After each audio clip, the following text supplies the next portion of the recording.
नमस्कार मंडळी, कसे आहात सगळे? मजेतच ना? तर आज मी बनवणार आहे पालकची भजी। त्यासाठी मी पालक घेतली आहे, ती आधी मी धुवून घेतली, मग अशी बारीक कापून घेते। ते मग असं पातेल्यात टाकून घेणार आहे मी आता ही पालक कापलेली। त्यात टाकणार होते मी आता ओवा हातावर असा थोडासा घसरून घ्यायचा। मग त्यात टाकणार होते मी एक कापलेली मिरची, बारीक मिरची कापून घ्यायची, त्यात टाकायचं चवीनुसार मीठ। मग तेल टाकायचं, कढईमध्ये तापायला ठेवायची कढई। मग बेसन पीठ घेतलं मी, त्यामध्ये पालकमध्ये असं मिक्स करून घ्यायचं।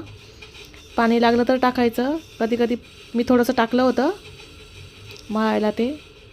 त्यात थोडंसं असं गरम केलेलं तेल टाकायचं, त्यामुळे ते भजी आपली खरपूस होतात। मग अशी एक एक भजे सोडून द्यायचे तेलात, छान खरपूस असे भजे तळून घ्यायचे। त्यामध्ये तुम्ही हिंग पण टाकू शकता, जिरी टाकू शकता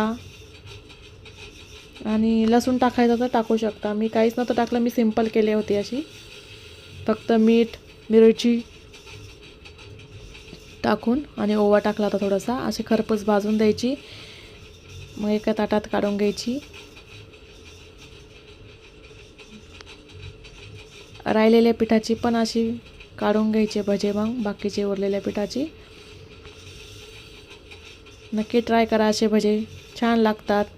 जे तुमच्या घरातली माणसं किंवा मुलं मोठी माणसं भजी हे पालक खात नाही, त्यांना असे भजे वगैरे करून देत जा। त्यानिमित्ताने तरी त्यांच्या बॉडीमध्ये जाईल हे पालक। असं सगळे करून घेतले तुम्ही अशा प्रकारे भजी, असे प्लेटीत काढून घेतले। नक्की ट्राय करा। माझा व्हिडिओ आवडला असेल तर लाईक, कमेंट, सबस्क्राईब करा। बाय।